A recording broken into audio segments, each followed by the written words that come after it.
Reflet Flash Event.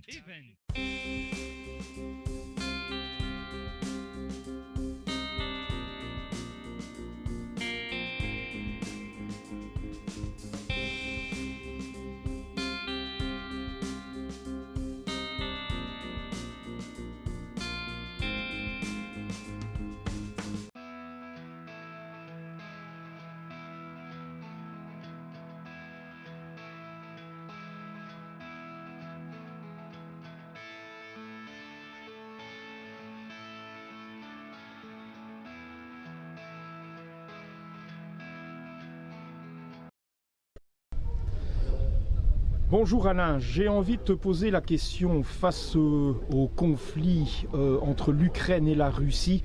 Les commémorations ont-elles encore un sens aujourd'hui? Oui, bonjour. Pour moi, oui, ça a toujours un sens, malgré les conflits qu'il y a un peu partout. Et si on parle de l'Ukraine, forcément, qui est le plus proche pour nous.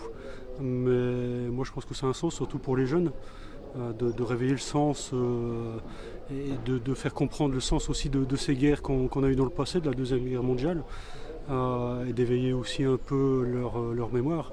Maintenant, le conflit, je pense que c'est aussi de l'intox de par les journalistes internationaux. Voilà, ça fait 2 ans et demi, et on y pense tous les jours, on voit des infos tous les jours, mais je pense que c'est un peu poussé au niveau info, au niveau journalisme. Il faut rester positif avant tout et espérer que ça n'arrive pas jusqu'à chez nous. Et je pense que nos gouvernements font tout pour que ça n'arrive pas. Et tant mieux pour nous, quoi. Mais en tout cas, nous on a un sacré devoir, moi et Pierre, de par nos idées de collectionneurs et notre travail de mémoire, quoi. Je pense que ça fait partie aujourd'hui de notre travail de raconter cette guerre, même si nous on ne l'a pas connue, mais de partager ça avec les jeunes générations, ouais. C'est important. Alors bonjour Pierre, on te connaît bien évidemment, et je voudrais te poser la question suivante. Qu'est-ce qui te motive encore aujourd'hui à perpétuer le devoir de mémoire? Qu'est-ce qui me motive aujourd'hui, bien évidemment, c'est de penser à toute cette nouvelle génération, et c'est surtout avec les conflits que l'on vit aujourd'hui, on se sent vraiment obligé de faire connaître l'histoire, parce que je trouve que dans les écoles on parle de moins en moins d'histoire, et c'est très important que tous ces jeunes, et même je trouve que les hommes politiques devraient revenir un peu en arrière et revenir voir nos expositions, revenir voir nos lectures et ainsi de suite, parce que c'est triste que 80 ans après, on retrouve quasi les mêmes conflits. Ça ne devrait plus exister justement. Toutes ces horreurs, il faut penser à toutes ces familles qui ont perdu des enfants, des êtres chers.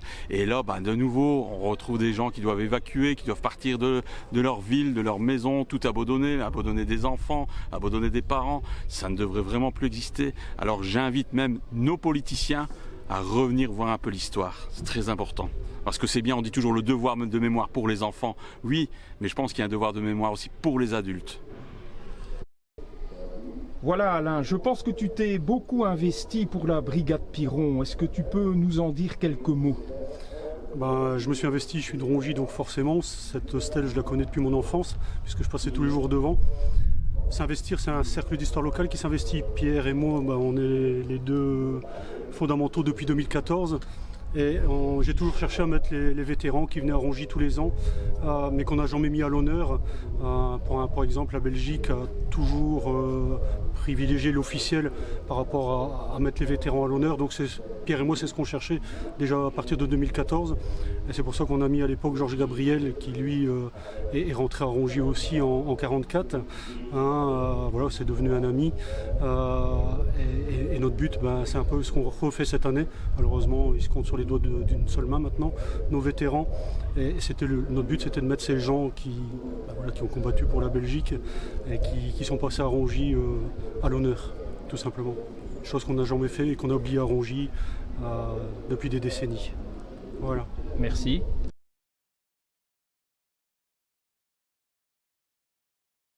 Oui, ben effectivement, pour préparer cette exposition du 80e ici à Rongy, pour avoir de bonnes informations et rencontrer, je veux dire, même j'ai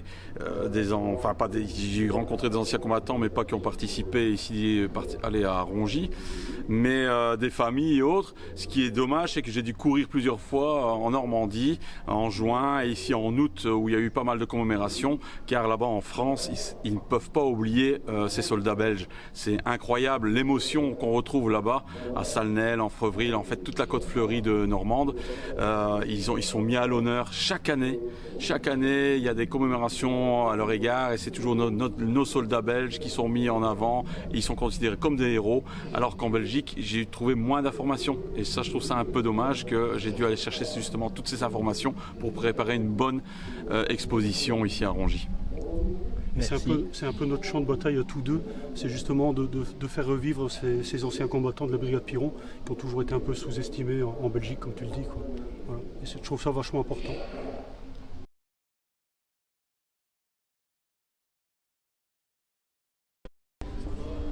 Voilà, nous sommes en compagnie de Lucas Masquelier de RUM qui va nous parler un peu de la résistance ici à Rongy.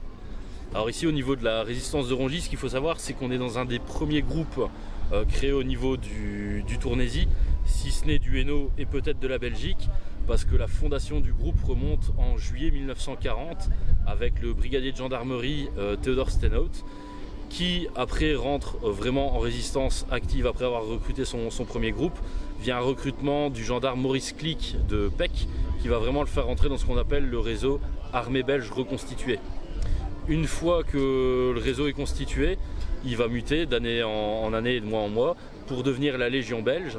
Il va être incorporé dans le groupe 60 de Georges Seuys, qui est commandant de la gendarmerie de Antoing.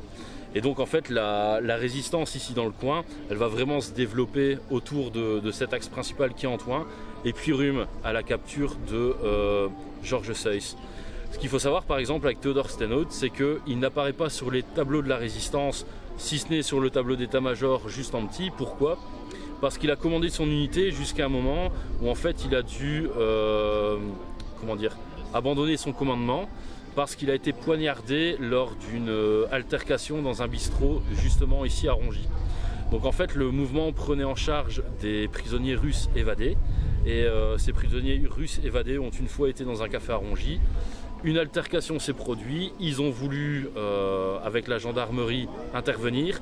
Et au moment de l'intervention, Théodore s'est pris un coup de poignard juste ici au niveau de l'épaule, ce qui l'a contraint à une longue convalescence, tout en assurant son commandement. Mais son commandement, il a aussi confié à Oscar Dufour de Bléhary, Oscar Dufour connu sous le nom de Omer de Blanche. Très bien, c'est très complet. J'essaie de faire au mieux.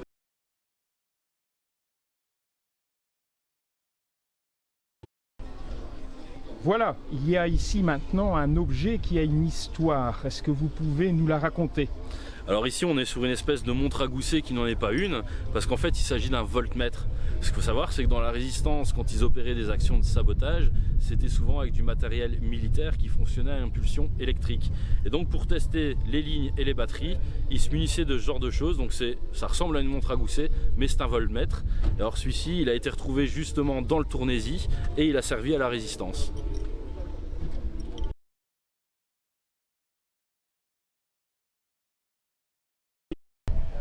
Voilà, pouvez-vous vous présenter ? Bonjour, je suis Fons Hannes, je suis le fils de Victor Hannes, le dernier vétéran de la brigade Piron qui est encore en vie et qui a fêté son 100e anniversaire il y a un mois. Très bien. Alors la première question que j'ai à vous poser, est-ce que votre papa a gardé la haine de l'Allemand et lorsque l'Allemagne s'est réunifiée, quelle a été sa réaction ? Well, le mot haine, c'est peut-être un petit peu plus dur pour utiliser dans cette conversation, mais je dois avouer que jusqu'à ce moment-là, il n'aime pas vraiment les Allemands. La réaction après un match de foot, quand il a gagné, mon père n'est pas plein de jolie après victoire de l'Allemand. Mais haine, c'est un petit peu trop fort. mais il n'a pas oublié ce qu'il a vécu pendant la Seconde Guerre mondiale. Il n'oublie pas ce que les Allemands ont fait. Donc il ne l'oubliera jamais, mais la haine c'est plus dur. Et lorsque l'Allemagne s'est réunifiée, est-ce qu'il a commenté en fait cet événement? À l'époque, il a commenté, il avait même peur qu'il voulait recommencer une autre fois le combat pour conquérir l'Europe. Mais je crois que c'est un petit peu naïf à cette époque-là, parce qu'aujourd'hui, avec toutes les institutions politiques, on est toujours en parler, hein, on parle tout le temps. Il y a des canaux politiques pour résoudre des problèmes. Mais il a eu peur qu'avec la réunion, la force allemande était trop grande pour être sûr qu'elle ne voulait plus attaquer le reste de l'Europe. C'est vrai, c'est vrai. Alors on sait que les Russes ont contribué énormément à la libération. C'est d'ailleurs eux qui ont payé le plus lourd tribut. Est-ce qu'il suit encore l'information au niveau du conflit ukrainien avec la Russie et qu'est-ce qu'il en pense?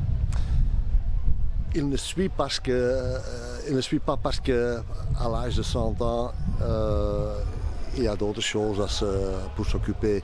Mais je sais que la dernière interview qu'il a donnée, il termine l'interview avec cette phrase, il dit j'espère qu'on n'aura jamais une autre guerre, mais on a déjà recommencé en Russie. C'est ce qu'il a dit. Donc il est encore en train de réfléchir avec les conflits internationaux. Pour vous comme pour lui, croyez-vous qu'on est à l'aube de la Troisième Guerre mondiale? J'espère que non, mais on ne sait jamais. Mais j'ai beaucoup de confiance dans la politique, qu'on peut, le jour d'aujourd'hui, qu'on peut résoudre les problèmes sur une manière politique, avec converser l'un à l'autre et sur les différents canaux politiques. Donc j'espère que non, mais on ne sait jamais. Vous êtes ici à Rongy sur le site du passage de la brigade Piron. Est-ce que vous avez un message à faire passer? Un grand merci pour les organisateurs, un grand merci pour tous les gens qui s'occupent de garder les commémorations. Parce que souvent, un jour, ce sera une période, une époque dans l'histoire oubliée. Hein? Et c'est à nous, c'est à notre génération de garder les commémorations. Et pour ça, je suis vraiment très fier. Et un grand merci pour tous les gens qui s'occupent de garder les commémorations. Merci beaucoup. Je vous remercie.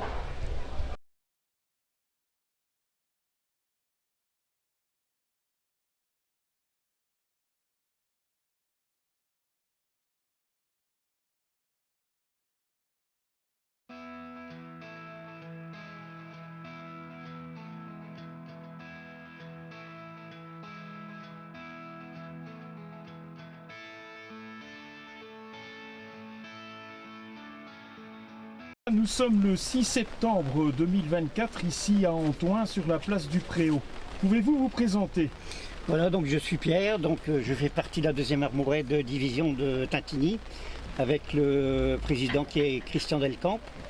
Donc on est à quelques jeeps, disons, à faire tout ce qui est commémoration. Et bon, ça reste pour nous une grande passion et surtout un devoir de mémoire. Parce qu'il ne faut pas oublier qu'il y a 80 ans, nos alliés, bon, les Américains, les Anglais, les Canadiens, débarquaient sur les plages de Normandie. Et il y a beaucoup de jeunes gens qui sont restés. D'abord, quand on va en Normandie, rien qu'à voir le cimetière de Colleville, là, c'est impressionnant, c'est fort émouvant. Que représente encore aujourd'hui le message pour le 80e anniversaire de la fin de la Seconde Guerre mondiale, lorsqu'on voit l'actualité d'aujourd'hui? Disons qu'il ne faut pas oublier ce qui a été fait et surtout voir avec tout ce qui se passe en Ukraine, il ne faudrait pas que ça revienne. C'est ça le point qu'on ne voudrait plus. Donc c'est le message qu'on voudrait faire passer à plusieurs jeunes et puis qu'ils prennent ça en conséquence. Je vous remercie. Donc, voilà.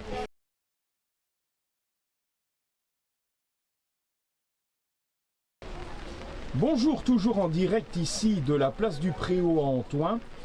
Pouvez-vous vous présenter? Oui, bien sûr, je m'appelle Clément, j'ai 35 ans, je viens de Jurbise, donc près de Mons.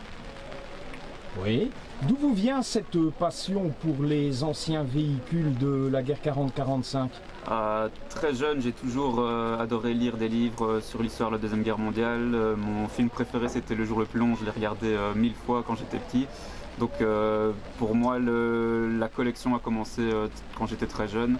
Et puis naturellement, on finit par acheter un véhicule et on finit par faire toutes les commémorations du programme de l'année.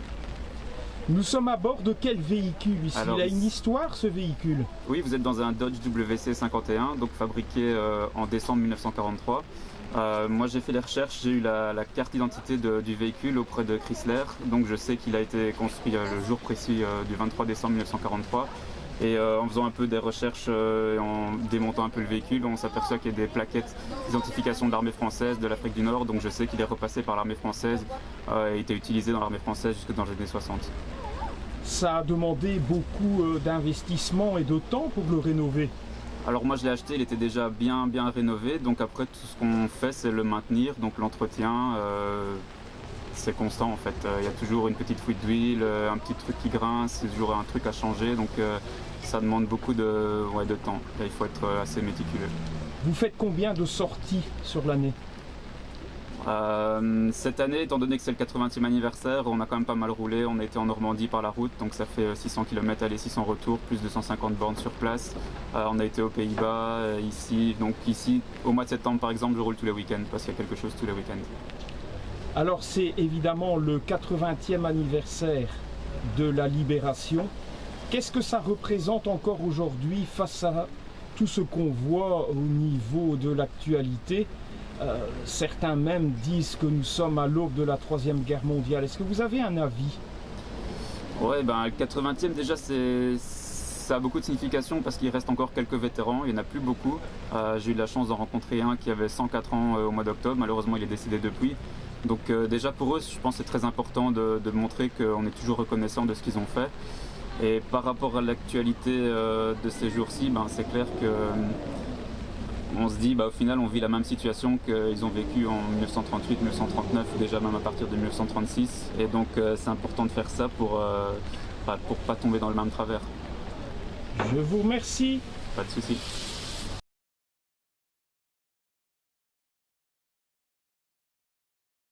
Alors pouvez-vous vous présenter? Parlez bien fort. Alors je m'appelle Thomas Gallet, j'ai 25 ans et je suis au volant de l'Avtrac ici derrière moi. Donc c'est un Avtrac M16. Donc vous pouvez voir il y a une tourelle anti-aérienne sur le dessus.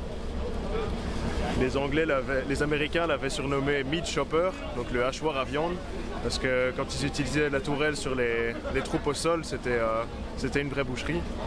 Donc c'est un véhicule qui est de 43, donc support anti-aérien de base, mais qui a servi aussi dans l'infanterie.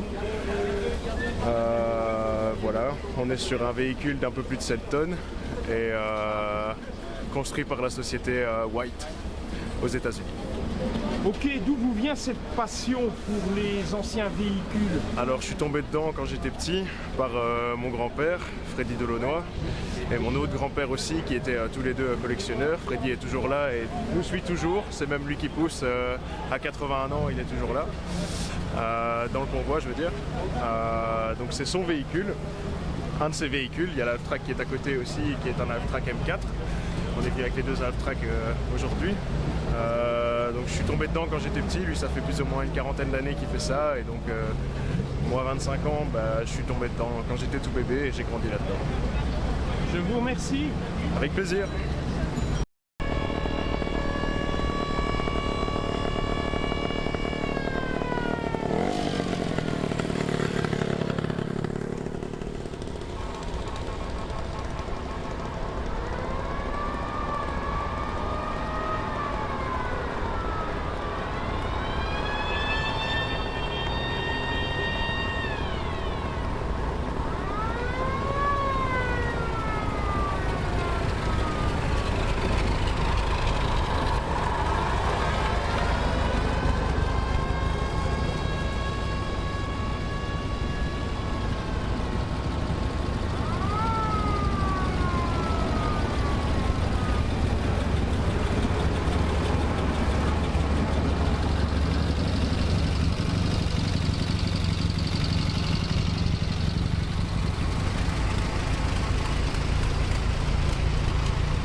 sommes ici devant un lieu symbolique, c'est-à-dire le résistant Édouard Marlière, où il est décédé auprès de son ami Lucien Delru, que j'ai bien connu.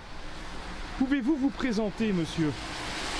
Je m'appelle Jean-Paul Saucé, je suis le président de l'Union Picarde Commando Parachutiste de Hatt. Et étant donné que dans ma famille, il y a beaucoup de personnes qui se sont sacrifiées pour la patrie, notamment un oncle, Albert Saucé, qui a été fusillé par les Allemands, mon père qui a été prisonnier de guerre. C'est la raison pour laquelle j'ai tenu à apporter ma pierre à l'édifice du patriotisme familial en servant dans une unité d'élite. C'est pour ça que quand j'ai fait mon service militaire, j'ai choisi de servir chez les paracommandos et j'en suis très fier. Voilà, comme vous êtes ancien militaire, j'aimerais un petit peu avoir votre avis sur le conflit entre la Russie et l'Ukraine. Eh bien, pour tout vous dire, au sein de l'Union Picarde Commando Parachutiste, nous avons dernièrement, étant donné qu'il y avait le Covid-19 que tout le monde a connu, on ne savait plus aller sauter en parachute, on ne savait plus aller grimper sur les rochers, donc nous avons imaginé de créer un hymne à notre image, au nom de l'Union Picarde Commando Parachutiste. Et la personne qui a écrit les paroles de cette chanson, Christian Canouillet pour ne pas le citer, s'est vite rendu compte que les paras, partout où ils allaient en intervention, ce n'était pas nécessairement pour guerroyer, mais c'était aussi et surtout pour sauver des otages, sauver des vies. Donc, somme toute, nous sommes des guerriers de paix, d'où le titre de la chanson « Para pour la paix ». Vous me posez la question judicieuse de savoir ce que j'en pense du conflit entre l'Ukraine et la Russie, ben je vous dirais, moi je vais directement me mettre derrière ce CD que nous avons enregistré, dont nous sommes fiers. Nous ne recherchons qu'une seule chose, c'est la paix. Et nous ne demandons qu'une seule chose, c'est que ces deux pays se ressaisissent et retrouvent enfin la paix, aussi bien d'un côté que de l'autre. Je vous remercie.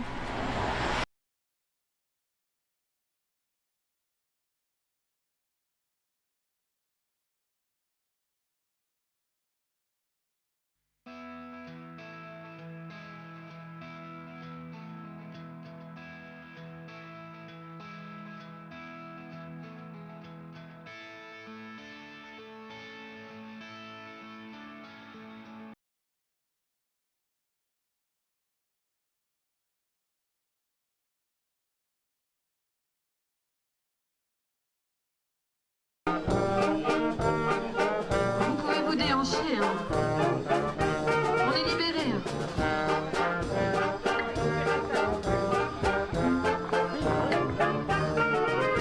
Pour aller à Suresnes ou bien à Charenton, tout le long de la Seine, on passe sous les ponts. Pendant le jour suivant son cours, tout Paris en bateau défile. Cœur plein d'entrain, ça va, ça vient, mais le soir lorsque tout dort tranquille, sous les ponts de Paris, lorsque descend la nuit, toutes sortes de gueux se faufilent en cachette et sont heureux de trouver une couchette, hôtel de courant d'air, où le nom paie pas cher, le parfum et l'eau c'est pour rien mon marquis, sous les ponts de Paris, à la sortie de l'usine, Jules rencontre Nini, ça bâtit la rouquine, c'est ta fête aujourd'hui.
Alors nous sommes ici à Rhume et ces gens s'apprêtent à bivouaquer. C'est bien ainsi que l'on dit? C'est tout à fait comme ça qu'on dit, oui. Voilà. Vous êtes de où? Alors moi personnellement je suis de Boussu. Oui. Et c'est une passion avant tout? Ou c'est en même temps pour le devoir de mémoire, les deux à la fois? C'est un petit peu les deux, hein. Donc moi personnellement je suis littéralement né dedans, hein. Mon père était collectionneur à l'époque, j'ai toujours grandi dans ce milieu, donc pour moi c'est une seconde nature que de faire ça. Et alors il y a le côté devoir de mémoire aussi, et qui cette année est encore plus important en raison du 80e anniversaire de la Libération. Ok. Vous êtes bien reçu ici à Rhume. C'est la première fois que vous venez? Alors, c'est pas la première fois que je viens à Rhume, hein. J'étais déjà venu il y a quelques années. C'était une manifestation organisée par un club local. Mais c'est la première fois que je participe à une manifestation d'une telle ampleur. Vous arrivez à dormir sous tente comme ça? Oui, on y arrive. C'est parfois assez compliqué selon les conditions météorologiques, l'humidité, la pluie, mais la plupart du temps on y arrive. On arrive quand même à dormir quelques minutes sur la nuit. Voilà, la pénombre tombe déjà. N'allez pas les dormir tout de suite. Non, non, non, pas tout de suite. On va quand même. D'abord on va finir de s'installer, ensuite on va manger un morceau, et après on ira se coucher, oui. Un petit mot sur l'organisation? Ben, moi j'ai été invité par Monsieur Overlo, qui est un ancien membre de mon organisation. Et voilà, j'attends de voir la suite. Je n'ai malheureusement pas su participer au début de la journée pour des raisons professionnelles. Mais de ce que je vois, ça s'annoncerait prometteur pour demain. Je vous remercie et à l'avance, bonne nuit quand même. Merci.